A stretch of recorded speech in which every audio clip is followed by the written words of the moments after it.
Damos la bienvenida entonces a todos los colegas que en México y en Latinoamérica se unen a este seminario, esperando que sea de su entero agrado. Gracias. Muchas gracias, doctor. Pues bueno, bienvenidos nuevamente a esta segunda sesión del primer ciclo de seminarios 2021 de Ambedra, titulada Huellas de la ganadería y los retos hacia la sostenibilidad. A continuación, tengo el gusto de presentarles a nuestro ponente, el maestro Ricardo Morales. Él es economista por la Universidad Nacional Autónoma de México, maestro en políticas públicas por la London School of Economics and Political Science. Trabajó como consultor en diversas fundaciones y organizaciones. En 2004 fundó Agroder y desde entonces dirige el área de consultoría. Ha liderado más de 400 proyectos en todo el país, Norteamérica, Centroamérica, Sudamérica, Europa y África, enfocándose en temas como producción primaria, conservación natural y desarrollo rural sostenible. También ha colaborado en diversos procesos e iniciativas de gran relevancia. A nivel nacional, el Programa Especial de Seguridad Alimentaria, la Estrategia Nacional Red, Reservas de Agua y la Estrategia de Biodiversidad. A nivel internacional, en Agua para Alimentos, Mejoramiento Biológico de Suelos, la Alianza de Investigación sobre Huella Hídrica y en comités de valoración de servicios ambientales. Es reconocido como experto por la FAO en desempeño ecológico e impacto ambiental de la producción de alimentos. Antes de iniciar con la presentación, les comentamos que al finalizar la ponencia del maestro Ricardo, tendremos un espacio de diálogo y de reflexión, por lo que les pedimos a las y los asistentes en nuestra sala virtual que anoten sus preguntas y sus comentarios en el chat de preguntas y respuestas que se encuentra en la parte inferior de su pantalla y las atenderemos al finalizar la charla. Maestro Ricardo, le cedo la palabra. Adelante y bienvenido.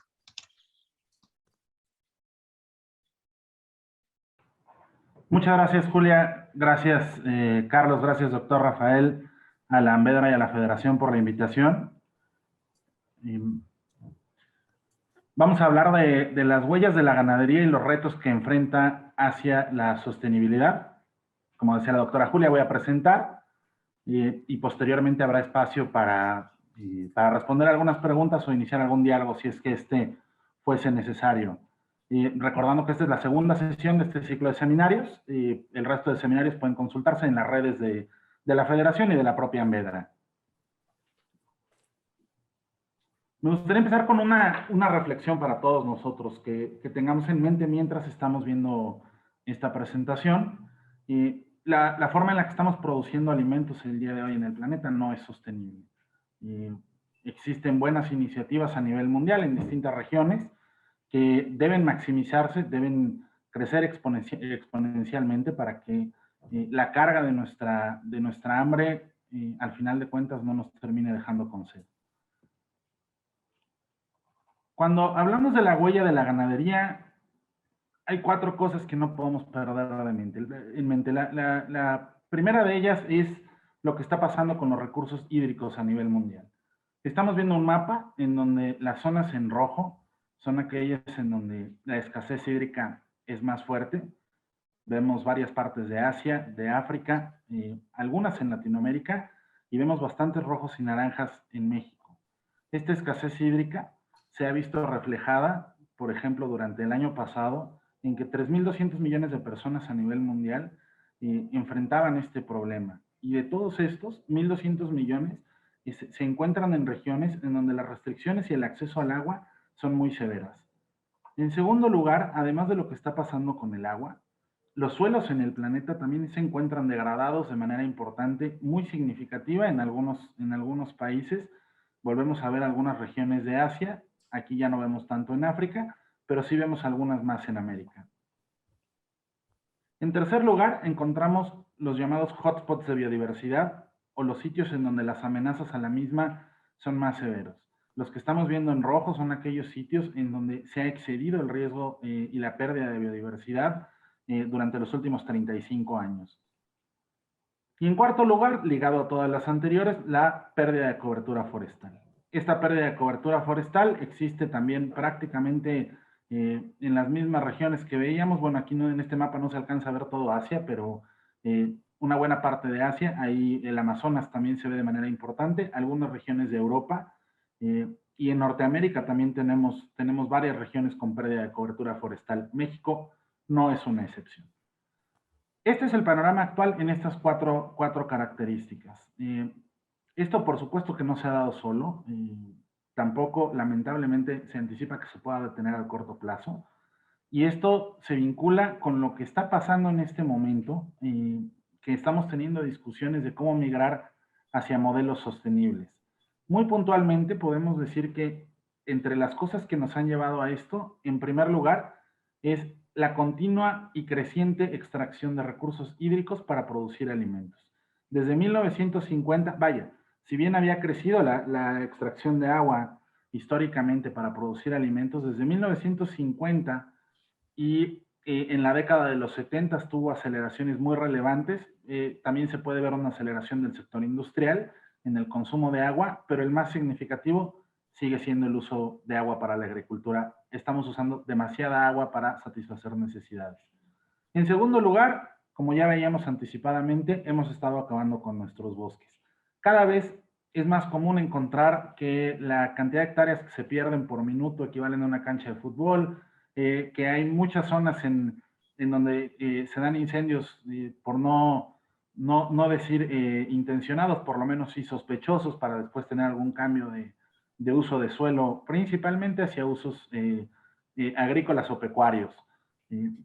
La velocidad a la que se está reforestando o se están volviendo a plantar árboles, además de ser insuficiente, como vemos en la gráfica del lado izquierdo superior, esto no significa, el que podamos estar plantando otra vez árboles, no significa que al plantarlos estemos regenerando ecosistemas funcionales. Estos ecosistemas se regeneran de maneras mucho más complejas, requieren esfuerzos adicionales.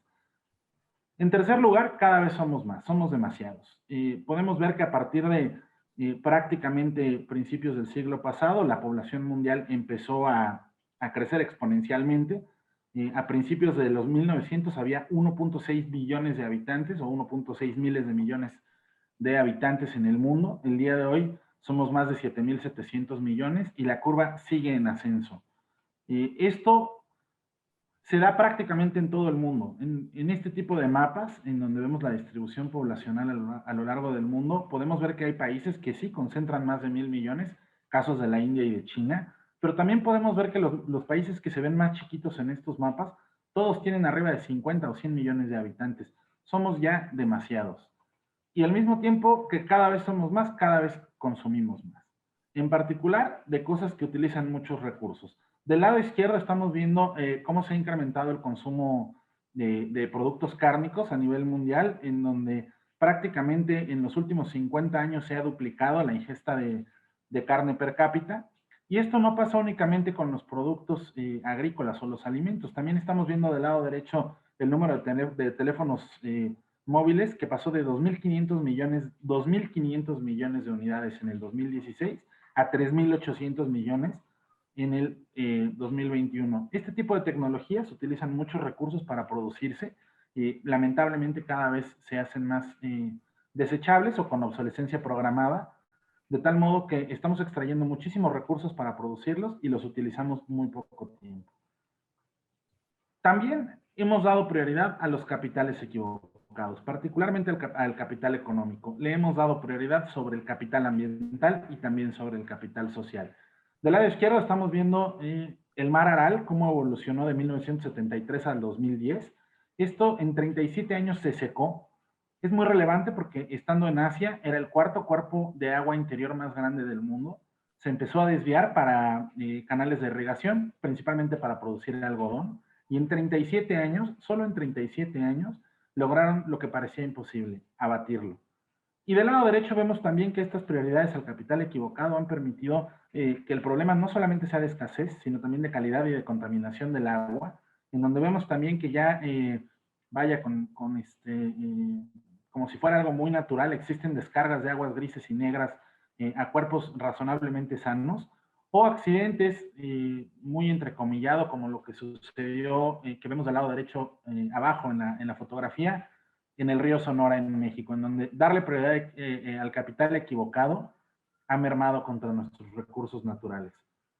También hemos cometido errores, y uno de los errores que hemos cometido ha sido priorizar políticas que no han cumplido su objetivo y al mismo tiempo han arrojado externalidades significativamente negativas. Una de ellas, muy en particular, la Revolución Verde, que prometía que iba a acabar con el hambre en los 1970.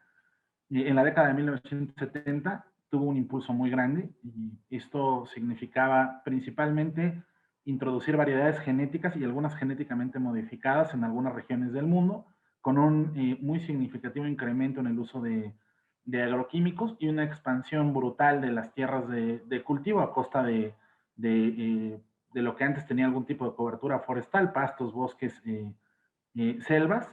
Y al final de cuentas, a pesar de todos estos esfuerzos, no se ha podido abatir el hambre en el mundo.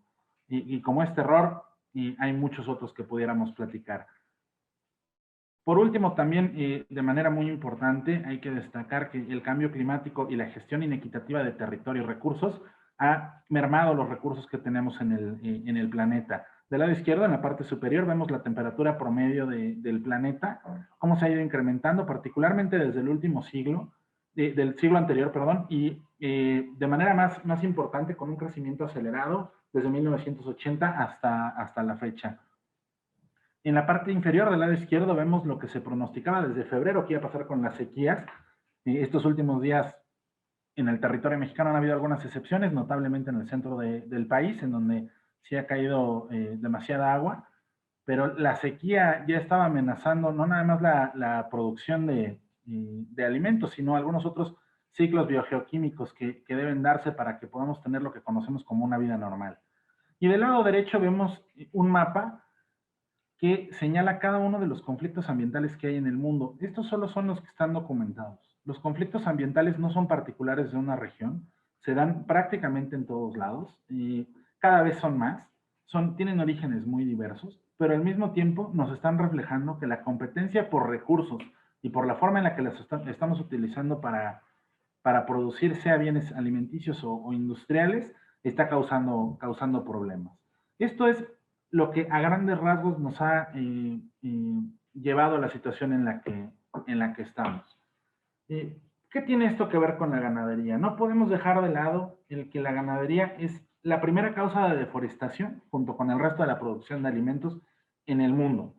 La ganadería ocupa el 83% de las tierras de cultivo en el planeta, representa el 58% de las emisiones de gases de efecto invernadero en el mundo, de las que son relacionadas con la agricultura, implica el 57% de la contaminación del agua, el 56% de la contaminación de aire y el 33% de las extracciones de agua. Estamos ocupando todo esto para producir nada más el 35% de las proteínas y el 18% de las calorías de la ingesta de las dietas humanas. Esta es la representatividad de la ganadería en todos los problemas que veíamos anteriormente. Si bien esto está pasando y estamos deteriorando los ecosistemas y estamos comprometiendo la disponibilidad de recursos futuros para producir alimentos, habría una pregunta muy válida que sería, bueno, pero es a causa de es en pro de una causa muy noble que es la seguridad alimentaria.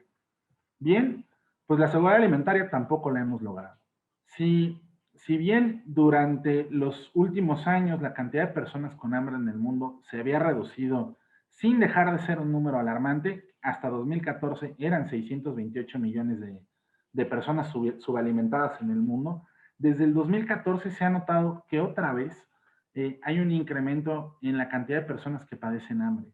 Las cifras que hay hasta ahora de lo que sucedió el año pasado con todos los efectos y las externalidades de la pandemia, tienden a hacernos pensar que volvió a incrementarse el número de personas con hambre en el mundo las proyecciones también no son nada alentadoras. Estas curvas van subiendo. ¿Qué nos quiere decir? Cada vez estamos extrayendo más recursos, cada vez ocupamos más tierras, cada vez degradamos más suelos, cada vez emitimos más gases de efecto invernadero y también cada vez hay más gente con hambre en el mundo.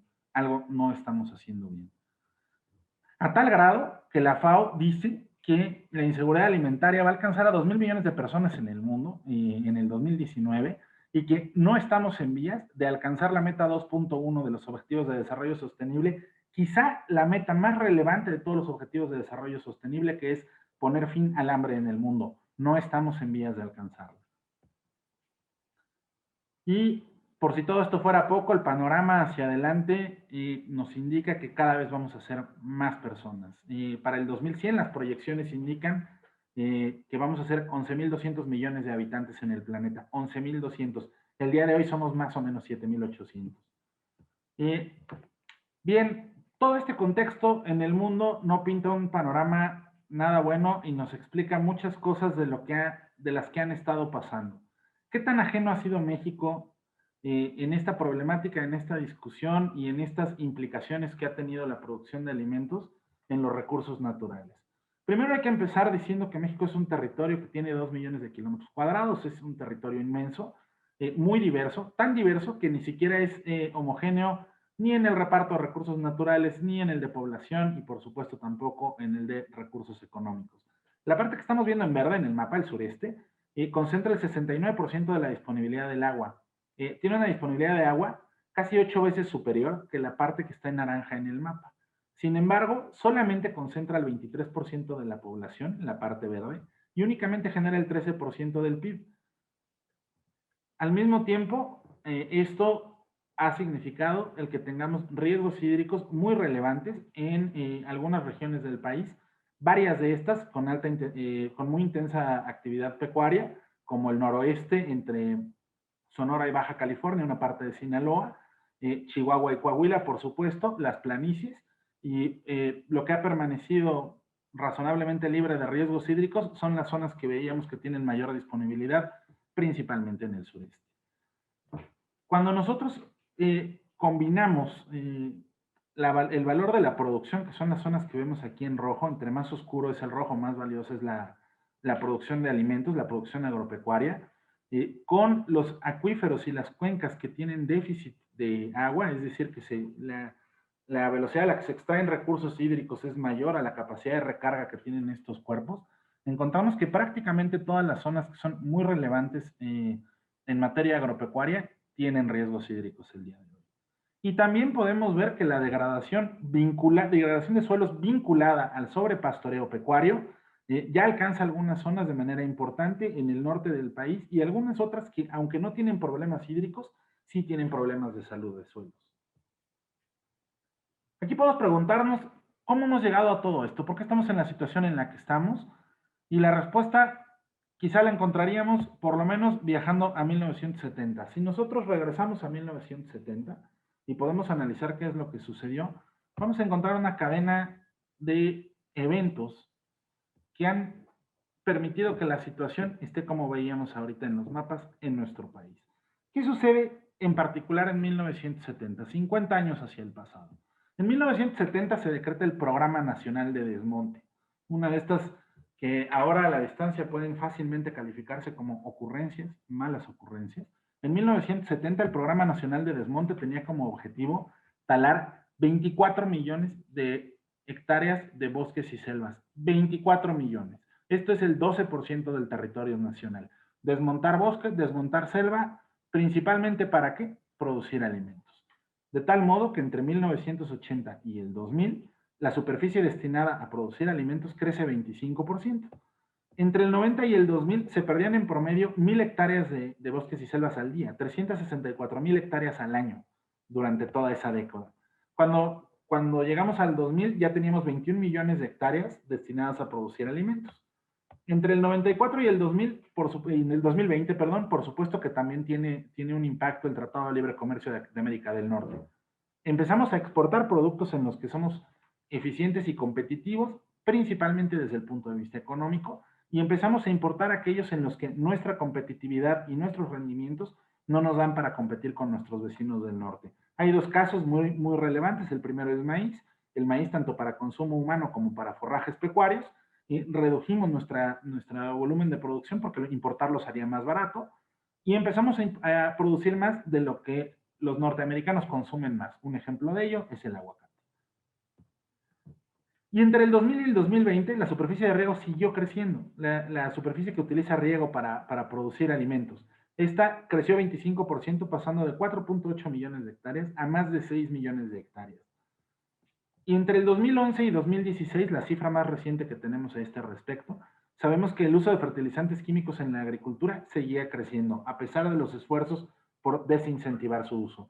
Cuando nosotros juntamos todos estos efectos, el Programa Nacional de Desmonte, que tenía como objetivo talar bosques y selvas para producir alimentos, la consecuente crecimiento de la superficie dedicada a los mismos, el Tratado de Libre Comercio, la pérdida de bosques y selvas tan significativa que se dio en la última década del siglo pasado, el crecimiento que ha tenido ya en este siglo la superficie de riego y el creciente uso de fertilizantes químicos en la agricultura. Cuando juntamos todos estos efectos, encontramos que el día de hoy, además de que el 46% de la superficie nacional se encuentra con suelos degradados, tenemos 104 cuencas con déficit, 157 acuíferos sobreexplotados.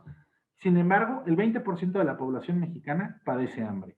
Tenemos también que importamos el 32% de los alimentos, a pesar de haber crecido tan significativamente la superficie y la cantidad de recursos que destinamos a producirlos localmente.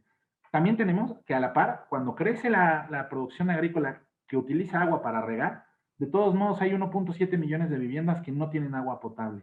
Y más del 60% del territorio en México se destina a áreas de pastoreo o a producción de forrajes. Estos son 130 millones de hectáreas en total.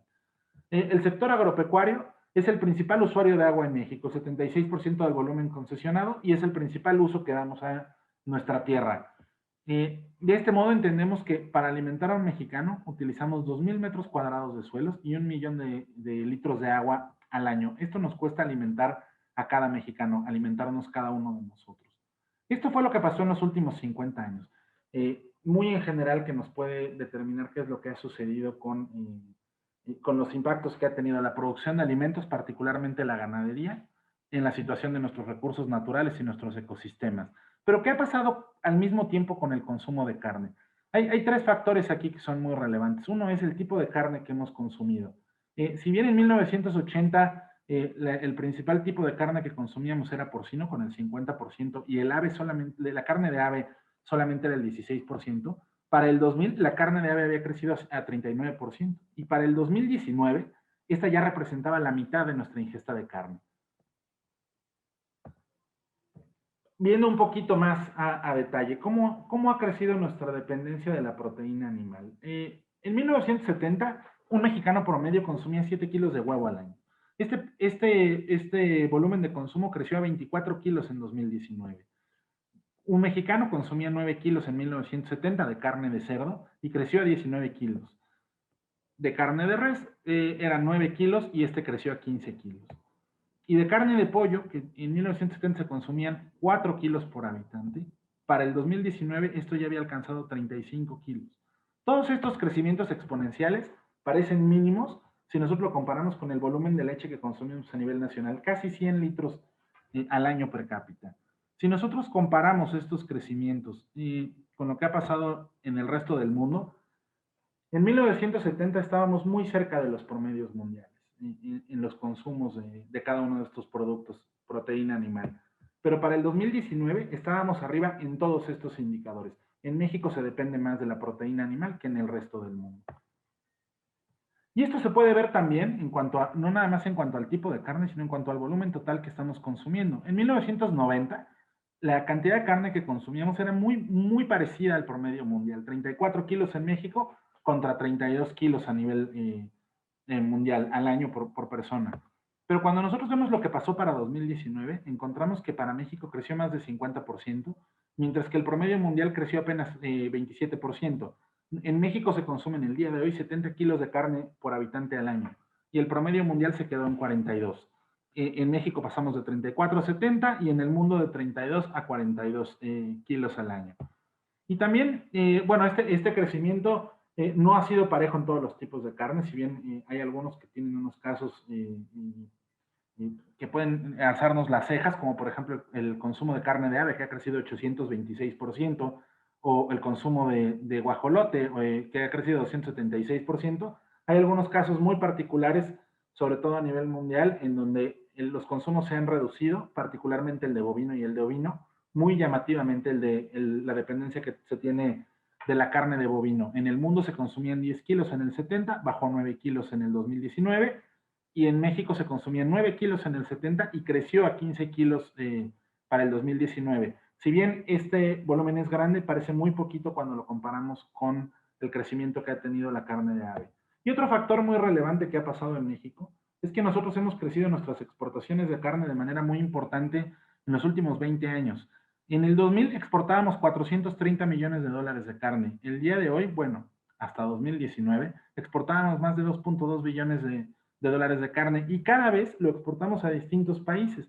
Esto no nada más es carne bovina, como se venía exportando a lo mejor hasta principios de este siglo. Ahora la carne porcina también la estamos exportando, particularmente a algunas regiones de Asia, a mercados que están en expansión y en crecimiento. Esta cifra parece que va a seguir creciendo hacia adelante.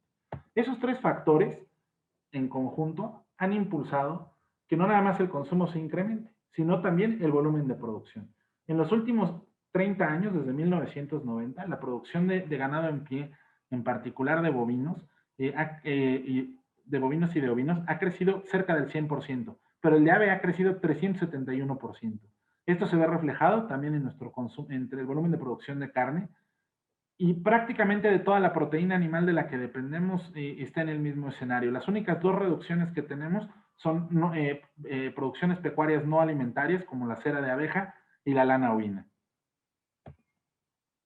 Y esto, vaya, de manera sintética significa estamos creciendo nuestro consumo per cápita, el tamaño de nuestra población como mexicanos crece y la producción que tenemos crece también, la producción pecuaria.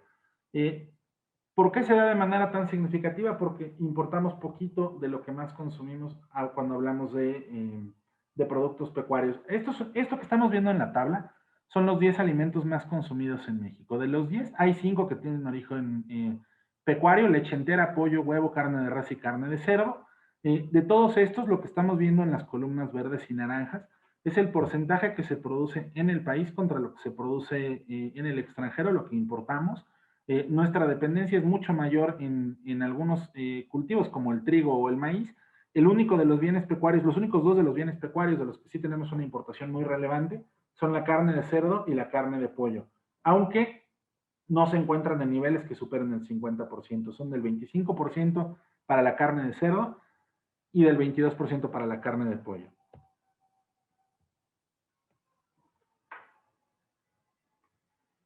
Y bien, toda esta producción, hemos crecido nuestro consumo, ha crecido nuestra producción, hemos visto cómo se han deteriorado algunos de los recursos, vimos lo que pasó entre 1970 y el 2020, todos estos efectos que hemos ido teniendo por algunas políticas o por algunos incentivos que se han dado a la producción pecuaria. Pero, ¿qué huellas ha dejado la ganadería? ¿Qué huellas ha dejado la producción pecuaria, tanto en México como en el mundo?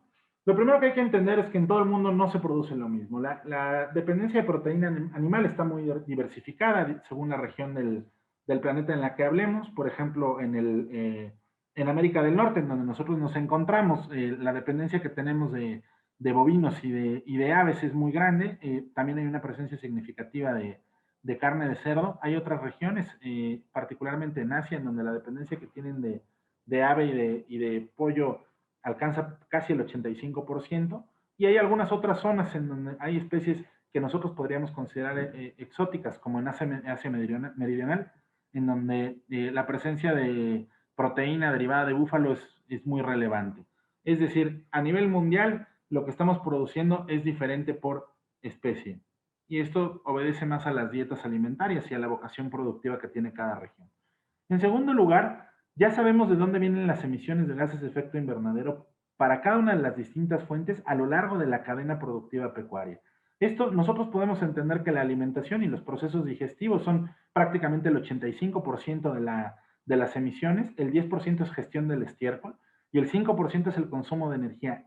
así está determinada la huella de carbono y las emisiones de gases de efecto invernadero de la producción pecuaria. Y en la parte de abajo podemos ver esta misma gráfica con los colores ya desagregados. Podemos ver que la alimentación, bueno, la fermentación entérica sigue siendo el principal factor de emisión de gases de efecto invernadero, pero lo que vemos como alimentación entendemos que hay una parte que tiene que ver con el manejo de estiércol y de residuos, que es el 13%. Hay otra parte muy relevante que también es la alimentación animal, pero hay otra parte que son los fertilizantes, el cambio de uso de suelo, que también están teniendo una repercusión significativa en las emisiones de gases de efecto invernadero, principalmente derivadas de la expansión de la frontera agrícola.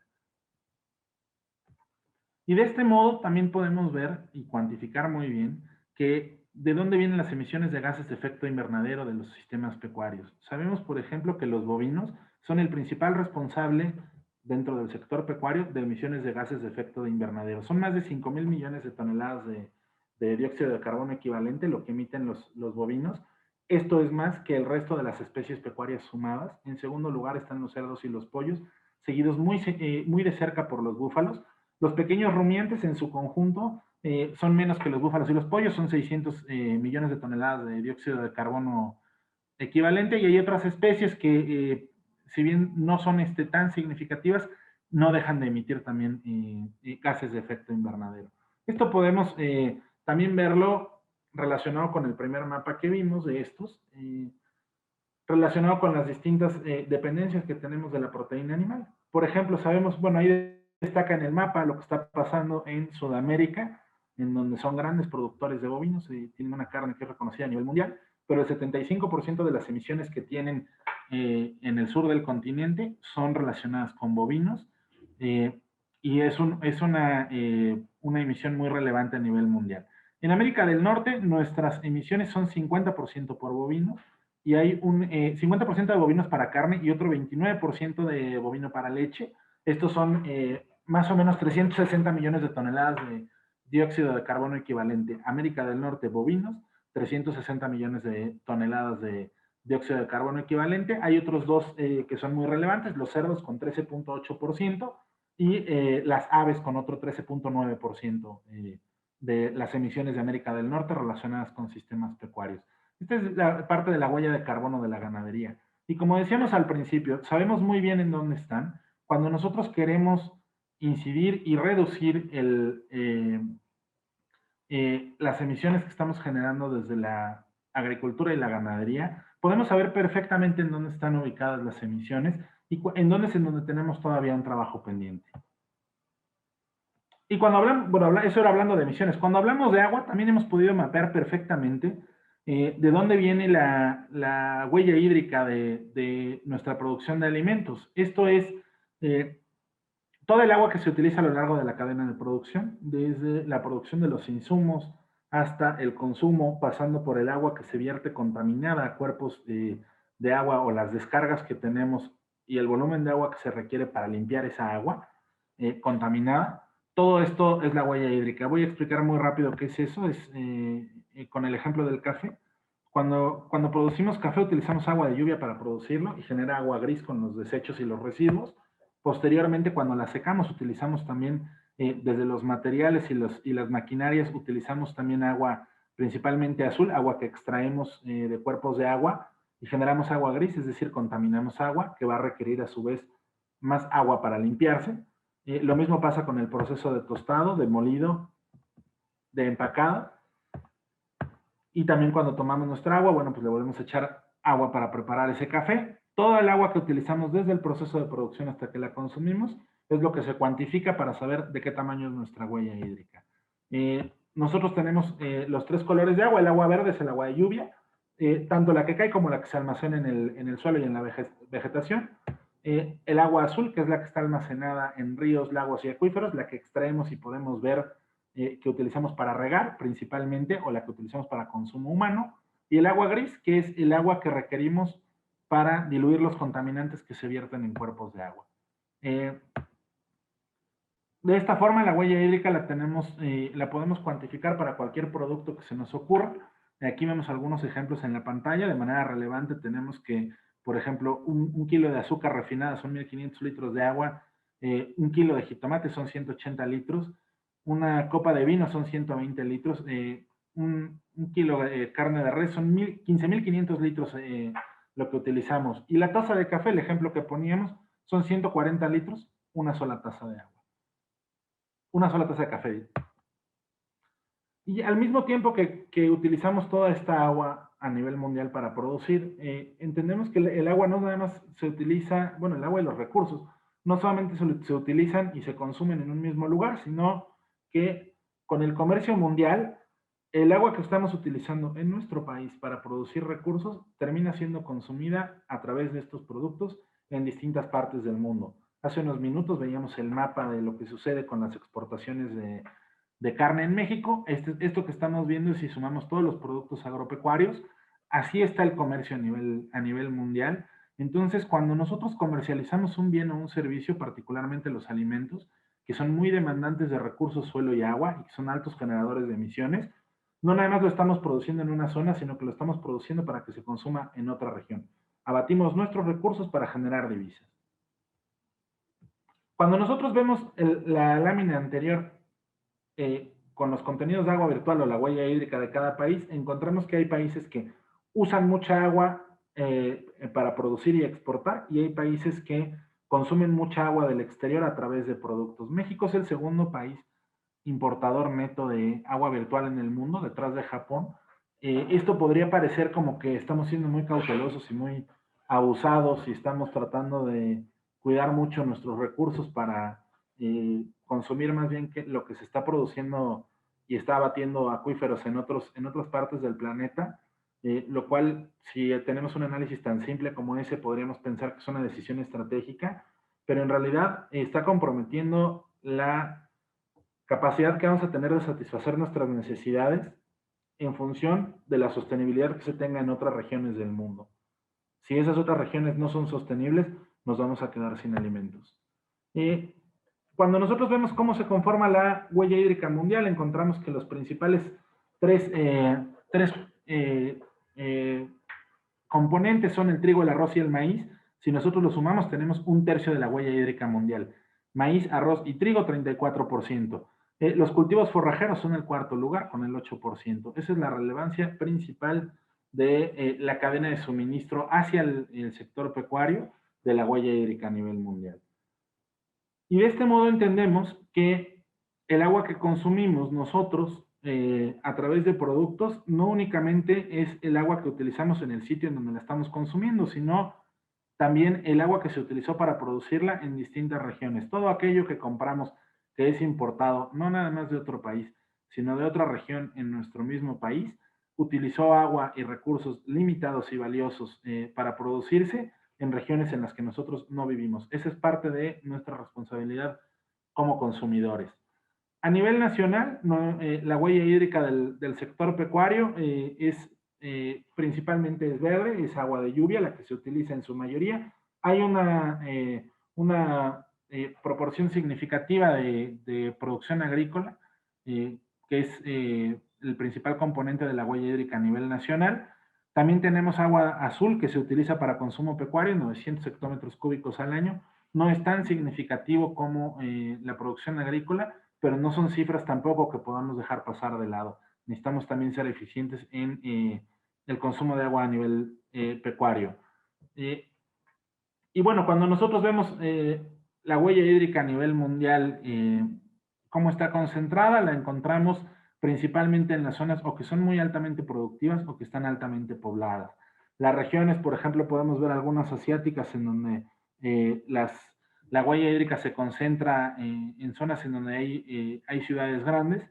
Lo mismo sucede en Europa. En Estados Unidos y en Canadá tenemos las planicies en donde la huella hídrica es elevada y la frontera que ellos comparten tienen una huella hídrica muy elevada. Y en México podemos ver, aunque no se ve tan rojo, sí podemos encontrar algunas zonas, particularmente en el centro y en algunas de las costas, en donde están las ciudades más grandes y en donde concentramos nuestra producción agrícola.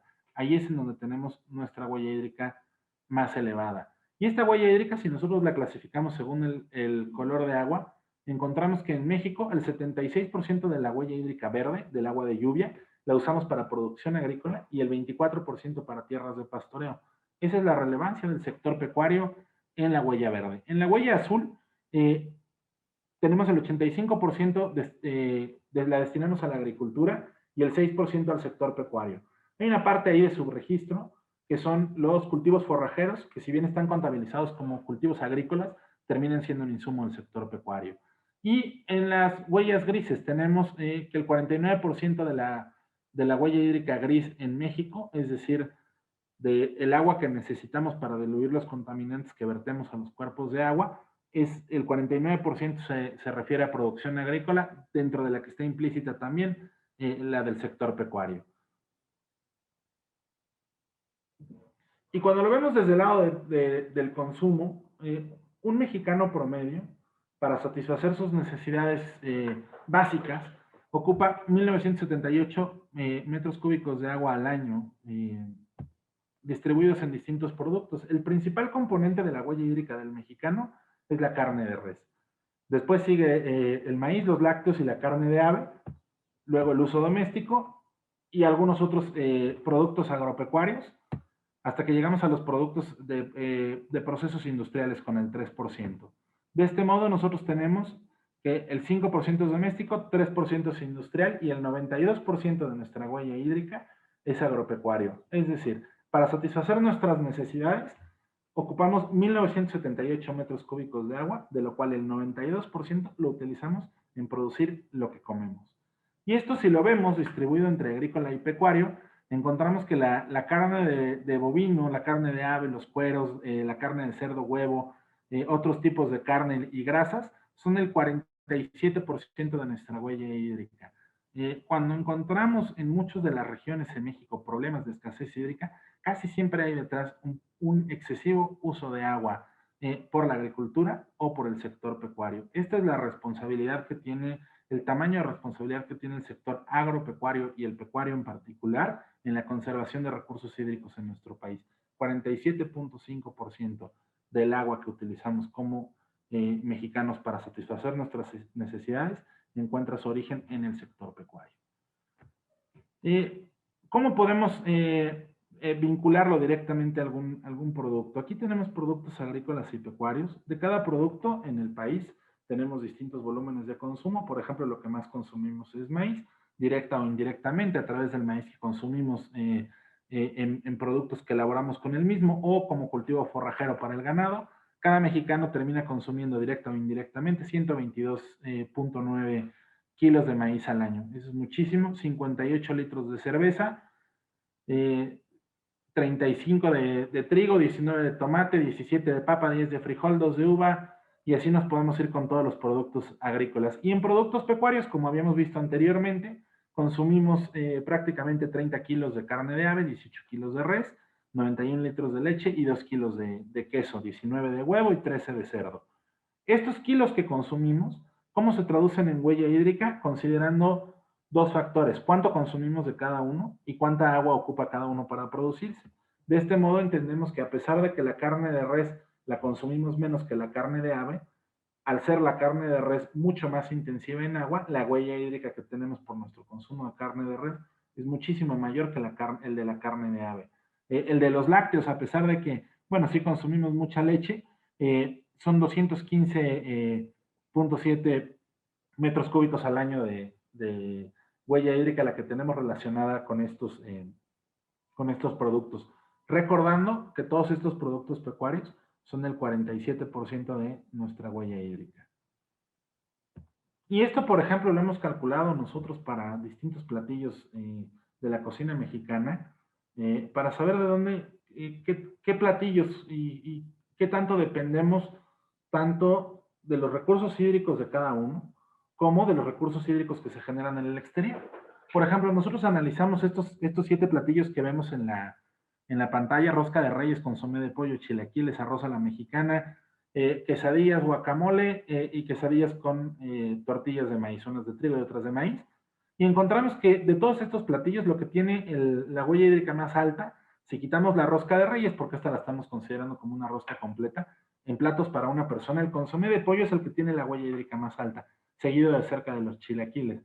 Pero al mismo tiempo, sabemos nosotros que en algunos de estos casos, irónicamente en el arroz a la mexicana como ejemplo más notable, al importar mucho de nuestro arroz, nuestra huella hídrica es muy grande, la que dependemos del exterior. ¿Por qué? Porque estamos importando el arroz para producirlo. Lo mismo sucede con los chilaquiles, quizá uno de los platillos más relevantes en la cocina tradicional mexicana, uno de los que más le gustan a los extranjeros junto con el guacamole. Los chilaquiles, solamente el 50% del agua que utilizamos para producirlos es nacional, el otro 50% lo estamos importando de otro lado. Y en este entendido, también hemos hecho análisis nosotros para saber qué tanto dependemos de la huella hídrica externa para la producción pecuaria. Si bien ha crecido mucho el consumo, la producción y las exportaciones, las importaciones todavía representan un porcentaje muy manejable de las importaciones de la proteína animal, donde a lo mejor los casos son un poco más delicados son en el pollo y en el cerdo, que son dos de nuestras principales importaciones. También importamos bastante bovino, pero la relevancia que tienen los recursos hídricos de los que dependemos del exterior en nuestro consumo nacional no son tan relevantes. Los dos casos más sonados son el de la carne de cerdo con 18% y el de pollo con el 11%.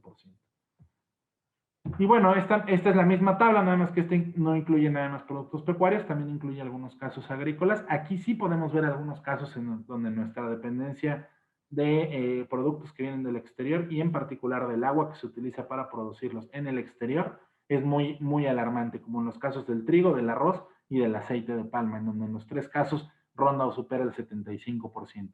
Aquí vale la pena parar y decir que para la FAO, para que un país se pueda considerar que es autosuficiente alimentariamente, tiene que producir el 80% de los alimentos que consume. Esto quiere decir que todos aquellos cultivos en los que estamos importando más del 20% de nuestro consumo no somos autosuficientes. Y si lo queremos ver desde un punto de vista hídrico, no somos autosuficientes en todos aquellos en los que producimos menos del 80% de lo que consumimos. De todos estos casos que estamos viendo aquí en la pantalla, nada más tenemos los tres de el trigo, el arroz y el aceite de palma. Y al mismo tiempo la huella hídrica nos permite saber qué tan competitivos somos contra otros países en el uso de agua o en la eficiencia del uso de agua que tenemos para producir cada uno de los cultivos o de los productos pecuarios. En esta tabla tenemos muchos productos, no me voy a detener en todos, únicamente en algunos de los cultivos pecuarios, en donde podemos ver en las distintas columnas, la primera columna tenemos distintos productos y en la tercera columna marcada en verde tenemos la huella hídrica de México para producir cada uno de estos productos. Y podemos ver con la flechita, si la flechita está en verde y hacia arriba, quiere decir que somos más altos que el promedio mundial, más ineficientes. Podemos ver ahí que, por ejemplo, para producir 1 kilo de piel de ovino, nosotros ocupamos, una tonelada, nosotros ocupamos 40,000 metros cúbicos de agua, pero el promedio mundial es la tercera parte de eso. Igual que con la carne de res, en México, si bien el promedio mundial son 15,500 metros cúbicos por tonelada, lo que se utiliza de agua, en México utilizamos más del doble, somos muy ineficientes. Igual que en el queso, en la carne de puerco, en la leche en polvo, en la carne de pollo, en todos estos bienes que comenté ahorita, nuestra eficiencia hídrica es menor que la mundial. El gasto de agua que tenemos para producir cada uno de estos productos es mucho más alto que los promedios mundiales. Nuestra área de oportunidad para mejorar y transitar a la sostenibilidad en muchos de estos productos o en la gran mayoría es muy alta y de ese tamaño también tiene que ser el compromiso del sector pecuario. Y con todo esto, ¿qué riesgos estamos enfrentando el día de hoy? Ya vimos que, bueno, el sector pecuario es uno de los principales usuarios de agua, de las causas de deforestación, de los principales emisores de gases de efecto invernadero, uno de los principales responsables del cambio de uso de suelo. ¿Qué estamos enfrentando? ¿Qué riesgos enfrentamos? Lo que vemos del lado izquierdo en el mapa son los riesgos hídricos que tenemos el día de hoy en América Latina. Lo que vemos del lado derecho son los riesgos que se han identificado para 2040. No podemos seguir produciendo de la misma manera porque nos vamos a quedar sin agua. También podemos ver, ya muy particularmente en México, el pasado de América Latina, nos muestra cómo no solamente nos vamos a quedar con riesgos hídricos más elevados, sino que se amplían las regiones en las que esto va a suceder para el 2040 si seguimos produciendo de la misma manera en la que producimos el día de hoy. También La sostenibilidad económica está en riesgo. Aquí estamos viendo, en el anterior veíamos el caso del agua, aquí estamos viendo el de suelos. Si nosotros vemos el valor de la producción pecuaria contra las áreas que están degradadas, que tienen degradación de suelos, encontramos que muchas de las áreas en donde hay alto valor de producción pecuaria tienen ya suelos degradados, principalmente vinculados a actividades sobre pastoreo. O empezamos a regenerar suelos y a cambiar nuestros esquemas productivos, o los suelos no nos van a dar los nutrientes que nuestra producción pecuaria requiere. Si nosotros vemos este mismo mapa, pero con los riesgos hídricos, encontramos que para el 2030 la mayor parte de las regiones de alto valor agropecuario en México van a enfrentar riesgos hídricos. El noroeste y el Bajío, de manera muy notable, están prácticamente cubiertos por zonas en donde van a haber riesgos hídricos para el 2030.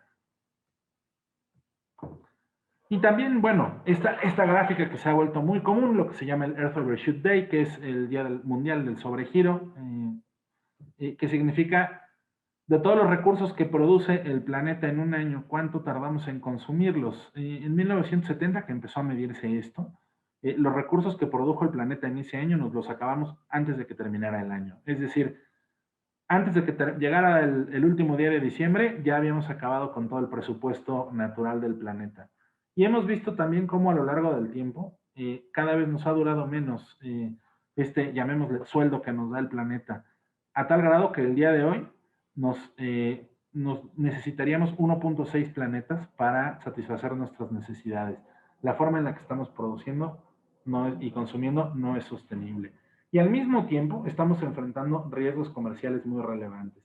Dentro de las cinco tendencias más relevantes para la industria agroalimentaria a nivel mundial, la primera es por productos más saludables, la segunda es hacia productos que estén más relacionados con tecnología y con la facilidad de consumo, y el tercer punto es para proteínas alternativas. Hay gente que está dejando de consumir proteína animal, no únicamente por los riesgos sanitarios, sino también por los impactos ambientales que esto tiene.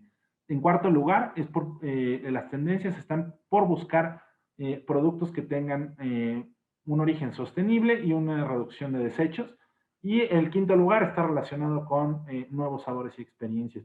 Y cuando vemos otras listas de estos productos, prácticamente en todos empezamos a ver que se empiezan a buscar productos por parte de los consumidores, productos locales, productos que se generen de manera sostenible, y en casi todos encontramos proteínas alternativas. La gente está dejando de voltear a ver a la carne producida de manera convencional como algo relevante para satisfacer sus necesidades de ingesta de proteínas. Con todo esto, ¿cómo transitamos hacia la sostenibilidad? ¿Cómo caminamos hacia adelante? Hay 4 grandes detonantes que podemos tener hacia la sostenibilidad. El primero de ellos es a través de regulaciones que nos obliguen, que nos impongan modelos sostenibles, que nos hagan buscar la eficiencia y que nos pongan indicadores de desempeño en donde nos digan tú solamente puedes utilizar o puedes generar una huella hídrica de, por decir algo, si el promedio mundial son 15.500 litros por kilo de bovino, todo aquel que produzca arriba de eso no va a poder vender. Esa podría ser una alternativa. La segunda alternativa es a través de los riesgos, que tú como productor identifiques tus riesgos, entiendas que si no cuidas la forma en la que eres eficiente o ineficiente desde un punto de vista hídrico, desde el punto de vista de la salud de suelos o el aprovechamiento del clima, vas a atentar contra tu propia producción. Los riesgos sanitarios, que bueno, con el tema de las posibles zoonosis, esto por supuesto que levanta el interés de la academia y de la investigación a nivel mundial, y por supuesto también de las implicaciones comerciales. El tercero de ellos, el tercer detonante que podría tener un productor hacia la sostenibilidad serían los incentivos. Recibir un sobreprecio, acceso a tecnología, acceder a mejores mercados o como veíamos anteriormente, si las tendencias de consumo van hacia productos sostenibles, que el propio productor busque ser más sostenible porque así va a acceder a mejores mercados. Y el cuarto de ellos, porque nos puede otorgar ventajas comerciales, productivas o reputacionales. Es decir, ser sostenible me va a ayudar a alcanzar mejores mercados, me va a ayudar a producir mejor porque voy a ser más eficiente, voy a estar más tecnificado y voy a poder reducir mis costos, o voy a tener una mucho mejor imagen hacia el resto de los productores y hacia los consumidores a los que estoy orientado. Esas serían algunas de los posibles detonantes. ¿Qué se está haciendo a nivel mundial? A nivel mundial, bueno, están los Objetivos de Desarrollo Sostenible, que son compromisos y metas que han firmado prácticamente todos los países con relación a 17 temas. En cada uno de ellos hay un vínculo muy claro con la alimentación y la agricultura. También se han logrado mapear los vínculos que tiene la ganadería con cada uno de ellos. Dentro de estos ODS, como un resultado del esfuerzo de las Naciones Unidas, en 2016, lo que hace la FAO, la Organización de las Naciones Unidas para la Alimentación y la Agricultura, es llamar a grupos de expertos para identificar la evaluación ambiental y el desempeño ecológico de la producción de alimentos. En 2016 se crean distintos grupos dentro de lo que se conoce como LEAP, la Alianza sobre la Evaluación Ambiental y el Desempeño Ecológico de los Alimentos. Y estos grupos lo que buscan es generar una serie de lineamientos en la producción de alimentos en muchos temas, en los que empiezan a vincularse la ganadería, la agricultura, la producción de alimentos con el impacto que se tiene en suelos, en agua, en biodiversidad, en ecosistemas, en ciclos de nutrientes, en emisiones, en temas muy relevantes para el desempeño ecológico. Yo formo parte de este grupo, he visto cómo se han compuesto algunos de estos documentos, y lo que se ha buscado con ellos es, a nivel mundial, tener un consenso, primero, en qué modelos productivos existen. No en todo el mundo se produce igual. Tener un inventario de las metodologías para cuantificarlo, homologar los criterios con lo que estamos cuantificando a nivel mundial, mapear los impactos, y mapearlos no significa un mapa geográfico, sino en diagramas, saber cuáles son todos los impactos que pueden tener las cadenas de producción, cuantificarlos con las metodologías que ya se homologaron, que establezcamos una línea base de indicadores, cuánto estamos, cómo vamos a estar midiendo a futuro los progresos, identificar las alternativas de solución para poder plantear soluciones y ejecutar los cambios. Esto es lo que pretende el IP. Lo que se ha hecho, por ejemplo, por poner los impactos de la ganadería en la biodiversidad, es mapear, como estamos viendo aquí en la pantalla, de manera muy clara y precisa, cuáles son todos los impactos que tiene la ganadería en la biodiversidad. Desde cambio climático, cambio de hábitat, contaminación, la sobreexplotación o las especies invasoras. Todo esto estamos buscando identificar cuáles son estos impactos. En segundo lugar, se han visto cuáles son dentro de una cadena de suministro, cuáles son los sitios específicos o los puntos de producción específicos en donde se tiene un vínculo con el tema del que se está hablando. Aquí en pantalla, por ejemplo, estamos viendo cómo podemos transitar desde el sector pecuario al manejo de energías limpias. No me voy a detener en todas estas, son únicamente ejemplos de lo que se ha hecho en LEAP. Se han cuantificado también los cambios que puede tener la ganadería a raíz de los impactos en el cambio climático de distintas áreas, desde el punto de vista de las propias especies, de los forrajes y los cultivos que se utilizan para producir, y desde el capital de trabajo y la fuerza laboral. También se han identificado algunas alternativas. Voy a pasarme esta porque creo que está un poco más clara en el mapa. Y también se ha podido, así como mostrábamos anteriormente la huella hídrica que se tiene para cada uno de las distintas especies pecuarias, cuántos litros o cuántos metros cúbicos de agua utilizamos para producir 1 kilo o 1 tonelada, también ya se logró identificar el índice de intensidad de emisiones. Esto quiere decir por cada kilo de por cada kilo de proteína animal, cuántas emisiones de dióxido de carbono se generan. Y de este modo podemos entender que, por ejemplo, la carne de búfalo por mucho es la más grande, son 404 kilos de CO2 por kilo de proteína, seguida de la carne de bovino y de los pequeños rumiantes. Y así lo tenemos mapeado para cada uno de las distintas especies. Esto es uno de los logros del LEAP. También hemos podido identificar, o se ha podido identificar, cuáles son las emisiones que podríamos reducir para cada una de las especies. Evidentemente, al ser el más grande, el de vacuno podría llegar a ser únicamente de 4.637 millones de toneladas de CO2 si lográramos hacer mejoras en los modelos de producción. Y esto se ha identificado a través de programas piloto que se han hecho o que se han diseñado en distintas partes del mundo, considerando distintos criterios de acuerdo con las especies más relevantes en cada parte del planeta, en donde si migramos los modelos sostenibles, podemos tener eficiencias y ahorros en las emisiones de gases de efecto invernadero en porcentajes tan relevantes como el 20, 25 o en algunos casos hasta el 40% en Asia Central. Y también hemos podido hacer lo mismo para la huella hídrica, es decir, poder identificar en dónde está la huella hídrica y cómo podríamos identificar la dependencia que tiene cada una de las regiones, como el caso que decíamos de México, de otras regiones en el planeta. Si dependemos de otras regiones, también necesitamos identificar si es sostenible o no sostenible el uso. En el caso de México, aquí podemos ver dónde está nuestra huella hídrica de consumo. Las zonas en rojo es en donde el uso de agua no es sostenible. Las dos regiones de las que dependemos más para satisfacer nuestras necesidades, el centro de Estados Unidos y el centro de México, no tienen un uso sostenible de agua. Nuestros riesgos hídricos vinculados a nuestro consumo de productos agroalimentarios es muy elevado. Y al mismo tiempo se ha creado una matriz de consideraciones y posibles impactos. Esto se ha buscado identificarlo principalmente vinculándolo con los demás ODS, muy en particular con los temas que han sucedido en Asia y en África con relación a inestabilidades sociales, y se ha encontrado también que el desarrollo pecuario, cuando considera los factores más relevantes como cambio climático, desplazamientos, expansión de la frontera agrícola, invasión de ecosistemas, la capacidad de carga que tiene cada superficie en función de las condiciones de suelo, agua y clima, cuando se toman en cuenta también condiciones comerciales, y al mismo tiempo se están atendiendo temas de enfermedades, resistencia microbiana, considerando la inocuidad alimentaria, previniendo el robo de ganado, buscando la diversidad genética, fortaleciendo el ciclo de nutrientes y también fortaleciendo las cadenas de suministro y abatiéndolas de desperdicio, se ha encontrado que se tienen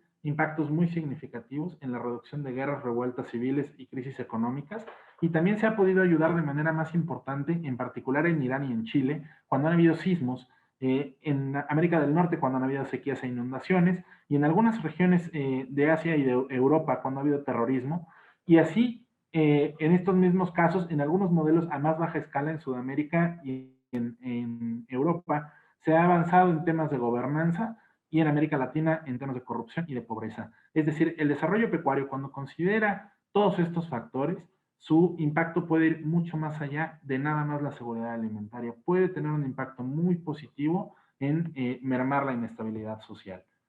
Y bueno, esto que comentaba yo sobre el IP, que pretende ser uno de marcar el camino hacia la producción sostenible, en la página que está ahí abajo pueden ingresar. Ahí están lineamientos en distintas categorías, no nada más de agua y de suelo, sino impacto en la biodiversidad, ciclo de nutrientes, servicios ambientales, algunos muy específicos sobre contaminación en cadenas muy, muy particulares y relevantes, como aves y puercos. Todos estos manuales para identificar el impacto ambiental de la producción de alimentos relacionado con el sector pecuario pueden descargarse en esta página. Y al mismo tiempo, esto se ha tratado de complementar con otras alternativas, no nada más de regulación, sino de incentivos. Pongo el ejemplo del agua. Ya existe una ISO para el uso de agua. Tiene una serie de apartados relacionados con la producción de alimentos.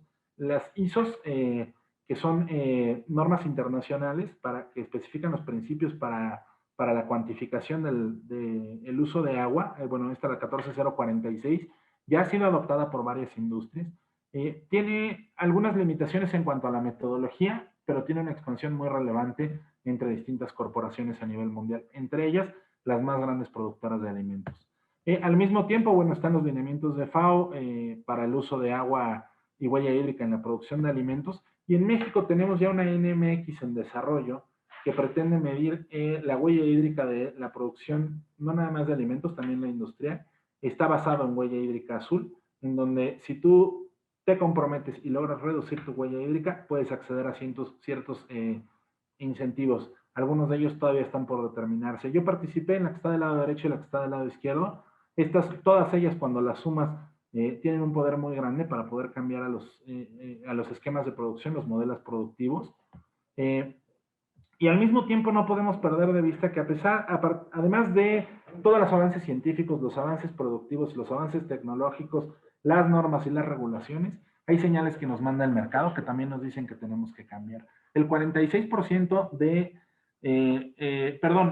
las alternativas de proteína basadas en aquello que no es origen animal, han crecido 46% en los últimos 2 años. El volumen de mercado es un mercado que está creciendo de manera muy relevante.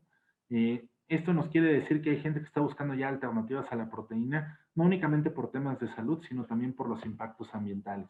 Y también podemos ver que hay cosas a las que nos podemos adherir de manera voluntaria, como son los certificados y los sellos. Y no hablo de los sellos preventivos o sellos de advertencia, como los que hay ahorita en México, que bueno, persiguen otra finalidad diferente, que es un tema específicamente de salud. Pero cuando hablamos de temas de sostenibilidad, hay distintos sellos y distintas acreditaciones que cada vez se conocen más por parte del público, que la gente está dispuesta a buscarlos, en muchas ocasiones a pagar un sobreprecio, porque estés comprometido con alguna causa en específico, sea una producción más sostenible, que utilice menos de agua, que sea libre de organismos genéticamente modificados o que busques el bienestar animal. Estos sellos también son un incentivo para que los productores migren a la producción sostenible. Y no podemos perder de vista que entre las distintas fuentes de proteína, la proteína animal es la más ineficiente. Esto no quiere decir que la gente vaya a terminar comiendo puras legumbres y deje de consumir cárnicos, pero sí quiere decir que si no nos ponemos las pilas y empezamos a ser más eficientes, cada vez vamos a ver que el consumo de legumbres se va a incrementar más y los mercados para productos pecuarios van a ser más demandantes en cuanto a los requisitos que nos piden sobre los modelos productivos. En este entendido debemos de buscar que los modelos pecuarios no nada más sean económicamente rentables, sino que sean éticos, que produzcan alimentos inocuos, que sean socialmente incluyentes, que sean ambientalmente sostenibles y que también sean equitativos. Esto es parte de los multiobjetivos del sector pecuario. Y para concluir, una serie muy breve de reflexiones finales. Primero que nada, bueno, vemos que el consumo de productos pecuarios en México ha crecido muy por encima de las tendencias mundiales, que ha traído consecuencias significativas para los límites naturales sostenibles, que necesitamos nosotros tener políticas orientadas al uso eficiente de recursos naturales, donde tengamos muy claro que nuestra prioridad debe ser la producción sostenible. También no podemos dejar de lado el que el 20% de la población nacional no encuentra alimentos suficientes en calidad, cantidad y nutrientes, y también que el cambio va a venir de parte del consumidor. Si entendemos que la huella hídrica de la dieta de un mexicano promedio, el 47% está en productos pecuarios, el día que los productores empiecen a buscar soluciones a los problemas de agua, las ventas del sector pecuario van a empezar a enfrentar consecuencias comerciales. La importancia del sector pecuario es muy grande porque es el número 1 en causas de cambio de uso de suelo, el número 1 en las causas de pérdida de cobertura forestal, junto con la agricultura, o sea, la producción de alimentos es el principal usuario de agua en México y es el número 1 en emisiones de gas de efecto invernadero en Latinoamérica.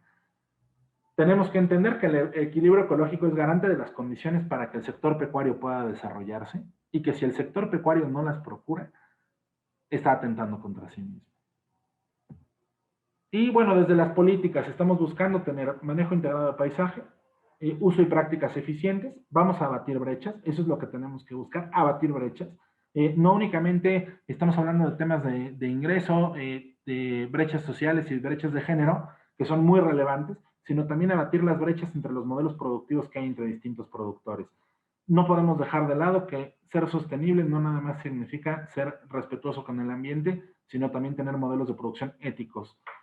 Por supuesto, tenemos que abonar hacia la seguridad alimentaria, pero esto se va a dar en la medida en la que tengamos ecosistemas sanos. Solo así alcanzaremos la producción sostenible.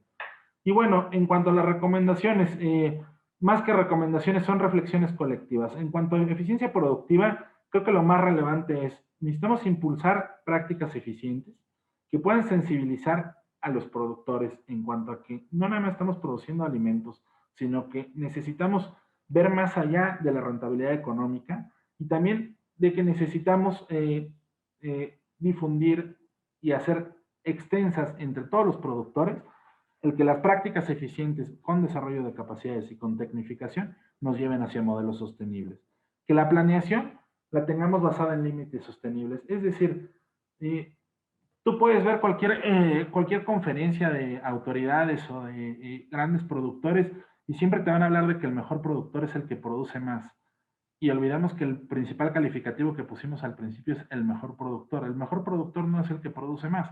El mejor productor es el que produce mejor. Y producir mejor no siempre es producir más, es producir de manera más eficiente. Esos son el tipo de indicadores que necesitamos poder involucrar en nuestra producción. Que tengamos políticas diferenciadas por región que atiendan a la vocación y las capacidades productivas y que podamos desincentivar las prácticas nocivas. Desde el punto de vista de consumo, ya vimos, los consumidores están volteando a ver a proteínas más eficientes, a reducir la dependencia de proteína animal, que es algo que va a terminar sucediendo, y también a reducir el consumismo porque es un atentado a la sostenibilidad, a impulsar el consumo local. Pero al mismo tiempo, los consumidores, como veíamos hace algunas láminas, empiezan a buscar mediante algunos de estos sellitos o certificaciones el que existan buenas prácticas de parte de los productores. Es decir, no vamos a tener que esperar a que nos regulen. El mercado ya nos está regulando y nos está demandando producción más sostenible. Y en cuanto a políticas, bueno, creo que las dos más relevantes son: dejemos de ver al sector agropecuario como un campo de experimentos para políticas sociales. No regalemos cabezas de ganado sin acompañarlo de capacitaciones y de tecnología. Jugarle a ser el ganadero si nunca has cuidado de alguna especie no es tan sencillo. Necesitan acompañarse esto de seguimiento sanitario y de seguimiento comercial. Vamos a tener que incorporar indicadores de productividad vinculadas a medio ambiente, eficiencia en suelos, en agua y en emisiones. Y, por supuesto, el impulso a la reducción de químicos y de elementos nocivos como el exceso de antibióticos y de anabólicos en la producción pecuaria. Y bueno, como compartiendo algunas de las reflexiones, tenemos que reducir el desperdicio de alimentos, tenemos que impulsar el consumo local. Algunas publicaciones de parte de las cosas que mencioné pueden encontrarlas en nuestra página de internet, en agroder.com, bajo el área de difusión. Y bueno, hasta aquí llega con esta larga presentación, son muchos temas. Agradezco la paciencia, el tiempo, la invitación de la AMBEDRA y de la Federación. Regresando a mi reflexión inicial, si no modificamos la manera en la que estamos produciendo alimentos, saciar nuestra hambre nos va a dejar con sed. Muchas gracias. Muchas gracias, maestro Ricardo. Sin duda es un tema muy interesante, muy importante que tenemos que atender ya, ¿no? Y nos quedan unos minutos para que el maestro responda las preguntas y para escuchar algunos de sus comentarios. Les pido que si no lo han hecho, les pueden escribir en el chat que dice preguntas y respuestas. Y bueno, pues cedo la palabra al maestro Carlos López para que dé lectura a las participaciones que ya están en los chats. Gracias, Ale. Gracias, Ricardo. Como siempre, muy interesante. Tenemos varias preguntas en el chat de preguntas y respuestas. Jesús Emilio Serrano Martínez pregunta, creo que las puedes leer, Ricardo, no sé, no estoy seguro para no releerlas. ¿Sí tienes acceso a ellas? Con mucho gusto, Carlos. Gracias por la pregunta, Jesús Emilio. Porcentaje de participación de producción de gases de efecto invernadero de la industria agropecuaria en comparación con el resto de las industrias e incluso con la población humana. Y si hay algún incentivo en México para la aplicación de los ODS. Bueno, empiezo por la más sencilla. Bueno, la primera, el porcentaje de participación de gases de efecto invernadero de la industria agropecuaria en comparación con otras industrias. Las industrias basadas en combustibles fósiles son los principales emisores de gases de efecto invernadero. El sector agropecuario en la mayor parte del planeta es el segundo lugar. En América Latina es el primero. Esto en cuanto al sector agropecuario en general. Hay algunas cosas que se cuentan doble en algunos casos o que cuentan en dos sectores. Cuando, por ejemplo, el sector agropecuario utiliza energías, es muy fácil atribuirlo nada más a la energía o nada más al sector agropecuario, pero su relevancia ronda entre el 17 y el 28% en América Latina. Incentivos en México para aplicar los ODS. Hay dos iniciativas, uno que es algo muy local que se ha buscado implementar, digamos, de manera constante en el país, que es mediante la Oficina de Atención de la Agenda 2030 en México. El incentivo es, bueno, ganar visibilidad. Si la pregunta es si hay algún incentivo económico de facilidades para acceder a algún tipo de beneficio de tecnología o de crédito, no lo hay. El beneficio lo vas a obtener como un incentivo para mejorar tu producción y disminuir tus riesgos. Esos son los incentivos. Ahora, el gobierno de México está comprometido con los ODS y el gobierno de México sí tiene el incentivo de que además de firmar estos compromisos, se le está midiendo cada año el progreso contra ellos. Esas serían las dos respuestas de Jesús Emilio. Carlos. Sí, gracias. También pregunta Hugo Puga, que es por que otros países, mucha agua que en otros países en el sector, perdón. La veo, Carlos. ¿Quieres que intente responderla? Sí, creo que se refiere a comparación con otros, ¿verdad? Así es, eso entiendo. Gracias al médico veterinario Hugo Puga. Lo que entiendo aquí es por qué se necesita mucha agua, mucha más agua que en otros países en el sector pecuario. Yo creo que se refiere particularmente a la tabla donde veíamos que, por ejemplo, para producir 1 kilo de carne en México, nuestro modelo requiere 15,500, perdón, a nivel mundial se requieren 15,500 metros cúbicos por tonelada y a nivel mundial, y en México son 37,000 y fracción. Esto obedece desde las especies que estamos produciendo, los sitios en los que producimos, el tipo de alimentación que tiene el ganado, el seguimiento de parte de los médicos veterinarios y los medicamentos que se les aplican, los procesos de transformación, sacrificio y empaquetado, y el transporte. En México se intentaron hacer algunos pilotos de los que les mostré que había en distintas partes del mundo. Muy poca gente accedió en ese momento, hace 4 o 5 años, al inicio de estos pilotos, pero lo que sí se identificaba es que nuestra alta dependencia, en particular de forrajes norteamericanos que dependen en gran medida de muy altos volúmenes de agua de lluvia, hacían que nuestra huella hídrica de la ganadería fueran tan altos. La dependencia de forrajes del exterior. ¿Quieres que conteste las Muy demás que veo bien. aquí, Carlos? Sí, creo que es más rápido ya que las vas leyendo, Ricardo. Con mucho gusto, Carlos. La segunda, la producción de bovinos a pasto podría tener reducción en la emisión de gas de efecto invernadero o considerar como carbono neutro. En algunos casos sí. Esto depende de la capacidad de carga de cada uno de los ecosistemas, el estado de conservación de los pastizales o las pasturas, y la alimentación complementaria o los modelos si son semi-intensivos o intensivos o son estabulados o semi-estabulados. Dependen muchos criterios, depende de muchos criterios, pero sí, la alimentación de pasturas tiende a reducir la emisión de gas de efecto invernadero, aunque sí recordamos, el manejo de estiércol y la fermentación entérica tienen cerca del 57% de las emisiones de gases de efecto de invernadero relacionado con la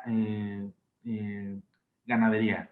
La de Gerardo Ponce, ¿cuál es la huella hídrica de 1 litro de agua envasada? Es una pregunta capciosa que a veces parece pregunta trampa. Depende de dónde saques el agua, depende de qué sea el envase. Y han habido discusiones, ese es un ejemplo muy complejo que lamentablemente el propio creador del concepto de huella hídrica, Arjen Hoekstra, que falleció hace un par de años, todavía cuando platicabas con él en alguna plática casi que de cervezas, todavía te decía, es que era la pregunta más capciosa que te podían hacer, ¿no? No es nada más el litro de agua envasada, sino la distancia que recorre entre dónde se envasa, dónde se consume, en los materiales de los que estaba originado y qué se hacía con el empaque cuando se desechaba. ¿Qué acciones Rubén Magdaleno Aguirre Alcalá pregunta qué acciones han implementado en cuanto al desperdicio de alimentos? 40% se desperdicia de lo que produce. Mira, nosotros escribimos un capítulo de un libro que junto con el INTA, en donde encontramos que hay productos de los que se desperdicia hasta el 60% de lo que se produce en México y hay otros de los que se desperdicia nada más el 10 o el 15%. Hay algunas iniciativas en México, principalmente, más que para evitar el desperdicio, es para hacer algo antes de que el desperdicio sea basura, es decir, desperdicio en hogares o en restaurantes o en la industria de la transformación y va a bancos de alimentos, se evita que se convierta en desperdicio, pero lo que sí se ha buscado es crear conciencia, no existe alguna regulación en este sentido. Hay otro par de preguntas, pero creo que todavía tenemos un poco de tiempo, ¿verdad? Sí. Héctor Gómez González, bueno, sobre este tema de desperdicios de alimentos, hay varias cadenas, te recomiendo, Rubén, ahí Bueno, en lo que hace Hunger Project es muy relevante, o lo que he tratado de hacer es muy relevante. Hay muchos bancos de alimentos también. Por ahí en el Twitter de Agroder, si haces un poquito de minería de datos, vas a encontrar algunas referencias a esto. Y bueno, por ahí aparecía mi correo, si no ahorita lo vuelvo a otorgar. Por ahí hay algunas iniciativas muy relevantes, nada a nivel nacional. Luego por aquí decía, ¿cómo se puede incentivar o dar difusión para usar más agua verde en el sector agropecuario para disminuir agua azul? Este, híjole, Héctor, trabajamos en eso y si lo podemos plantear, creo que sería un gran cambio para la SADER. Mira, nosotros hicimos un comparativo hace unos años. Dependemos mucho más del agua azul que los norteamericanos y los canadienses. Ellos nos exportan mucho maíz, que ellos riegan bueno, no riegan, ellos lo crecen con agua de lluvia. Y nosotros les mandamos tomates y aguacates y berries que nosotros regamos con acuíferos que ya tenemos sobreexplotados. Es decir, les estamos cambiando su agua de lluvia por el agua de nuestros acuíferos, su agua de lluvia por el agua de nuestros lagos, su agua de lluvia por el agua de nuestros ríos. Lo ideal sería que nosotros utilizáramos también esa agua de lluvia. Sin embargo, la tendencia, sobre todo en el sector agropecuario, ha sido utilizar mucho más el agua azul. Esto, por supuesto, tiene que traer incentivos. Están los distritos de riego, están los distritos de temporal a nivel agropecuario y están los distritos de temporal tecnificado que pretenden utilizar agua de lluvia de manera eficiente. Hay muchas tecnologías israelíes, españolas y holandesas, además de las mexicanas que también son muy buenas, que buscan maximizar el uso de agua de lluvia en cultivos agrícolas y en producción pecuaria. Y la última que tengo por aquí, no es que tengo más. ¿Qué tanto inciden realmente las consultorías privadas con su trabajo en el cambio de procesos con productores y por supuesto en gobiernos? Fernando Bink, muchas gracias por el comentario. Mira, no quiero entrar ahí en un conflicto de intereses respondiendo a la pregunta. Nosotros sí hemos visto cambios en muchas regiones del país con productores que trabajamos, no nada más aquí, en otras partes del mundo en donde hemos tenido la fortuna de trabajar.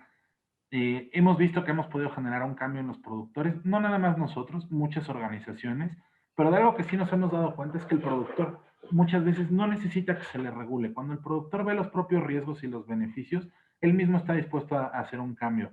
Esa es la invitación y esa es la reflexión que tiene que quedar ahí. Elizabeth Tinajero, ¿hay alguna norma o regulación para el manejo de desechos del sector pecuario? Sí, depende en dónde los estés virtiendo, si son residuos sólidos, hay leyes de residuos sólidos, algunas de injerencia municipal y otras de jurisdicción estatal. Cuando es sobre cuerpos de agua, está en la ley de aguas nacionales y hay normas oficiales mexicanas sobre ello. Link para descargar manuales, por favor. Si buscas esa... Creo que ya lo puse, Ricardo, en el chat. Perfecto, muchas gracias. Luego tenemos establecer ambos implica una serie de permisos legales aparte de la Semarnat. Sin embargo, los productores consideran que sembrar implica mucho problema, casi un delito. En lugar de iniciativa considera que debemos generar política pública sobre estos aspectos. Aquí entiendo que se refiere a reforestación, ¿correcto? Ok. Creo que no está un poco confusa. Gerardo Ponce pregunta que si la minería, o cuál es el impacto de la minería, que no se lo vio mencionado en los datos, si es significativo. La minería está dentro del sector industrial. Sí tiene un uso de agua, tiene un uso de agua relevante a nivel unitario, pero cuando lo comparas contra las unidades y el volumen de producción agropecuario, el sector industrial sumado, según si lo ves desde el punto de vista de producción o de consumo, no excede el 3 y el 7% respectivamente de la huella hídrica a nivel nacional. Ok. Ahí en el otro, creo que son las que están en el chat de preguntas y respuestas. Y en el otro chat veo desde luego muchas felicitaciones, a las cuales me sumo. Y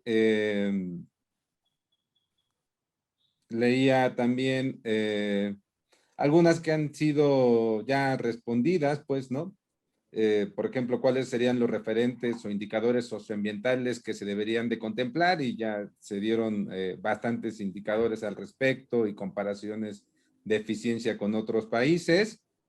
Y bueno, también se habló del sobreprecio con respecto a los etiquetados y el tema de los ODS. Finalmente, creo que no tenemos preguntas adicionales. Si alguna se nos escapa, por favor, pues nos la pueden seguir haciendo llegar a las redes de Agroder, de Ricardo, que ya nos hizo favor de compartir su correo electrónico. Y bueno, yo nada más aprovechando esta situación, también veo, Ricardo, que para todo lo que se plantea y además con varias experiencias que mencionaste de cómo apostar a reducir estas huellas también contribuye a conflictos, a muchas cosas. El papel de la extensión en toda esta parte debe ser muy importante, ¿no? El acompañamiento de los productores pequeños y grandes. Mire, el acompañamiento es un tema muy complejo. Yo creo que uno de los temas, no alcancé a leerlo con detenimiento en las recomendaciones, pero uno de los temas con la ganadería y también con la agricultura es que debe de reconocerse a nivel autoridades, a nivel internacional, como ya se ha hecho, pero también nacional. La ganadería no nada más es tema de ganaderos y de veterinarios. Es un tema tan complejo en el que debe de involucrarse un montón de disciplinas.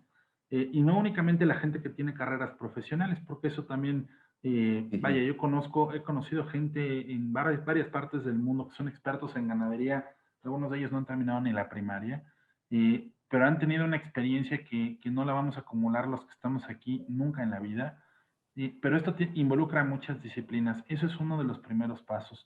El segundo paso es el médico veterinario, que muchas veces es el profesional que tiene más contacto con el ganadero, necesita también involucrarse en otros temas. Yo sé que, por ejemplo, ustedes tres, el doctor Rafael, el doctor Carlos y la doctora Julia, se han involucrado muchísimo en temas sociales y económicos, son muy relevantes. Los productores, vaya, yo he escuchado, Carlos, cómo has incentivado productores a vincularse en temas de mercado, de marketing, comerciales. El productor no nada más es productor, el productor es dueño de una microunidad empresarial o una microempresa, en donde tiene que hacerle de todo, desde la contabilidad, la compra de insumos, la atención de contingencias sanitarias, la comercialización y el marketing. Pero lo que necesitamos entender es que la ganadería no es un tema nada más de ganaderos y de veterinarios. Es es toda una pasión que va a llevar un montón de disciplinas involucradas. Así vamos a poder profesionalizar la ganadería. Y el segundo punto, que lo dije, pero quiero volver a insistir en ello, si seguimos regalándole a los productores o a gente que ni siquiera era productora, cabezas de pollos, cabezas de ovinos, cabezas de vacas, y les vamos a dar 2 y nunca se les va a dar seguimiento, ojo, ahí hay enfermedades, ahí hay riesgo de zoonosis, ahí hay riesgo de que los productores terminen tirando el capital por la borda. Necesitamos ser muy responsables con los incentivos que se le dan a los productores. El desarrollo agropecuario no es chiste, no es un tema nada más de desarrollo social. Pues bien, muchas gracias. Termino con las preguntas, Alex, y ya estamos en tiempo para cerrar, me parece, Sí. volviendo a agradecer. Justo. Sí, muchísimas gracias. Muchas gracias a todas y a todos por su asistencia. Los invitamos a que nos acompañen el próximo 28 de junio con nuestro siguiente seminario, que va a estar, vamos a tener al maestro Juan Carlos Escobedo con Negocios Verdes. Entonces los invitamos a acompañarnos. El procedimiento para registrarse es el mismo a través de la federación. También los invitamos a seguir nuestras redes sociales, que nos puedan seguir a través de Facebook, @ambedra, y también pueden escribirnos a nuestro correo electrónico ambedra@gmail.com. Y si quieren tener algún contacto también con el maestro Ricardo Morales para seguir aclarando algunas dudas, bueno, pues también pueden escribirle. Ricardo, no sé si quieras poner nuevamente tu correo electrónico en el chat para que todos lo tengan, quienes entraron después a la sesión. Y no sé, doctor Rafael Trueta, ¿quiere comentar algo al respecto o ya hacemos el cierre?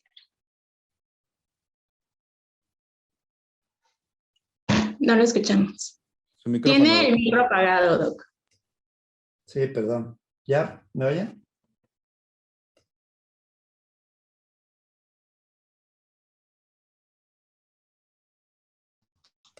Ya no lo escuchamos. Está otra vez apagado sí, el micro.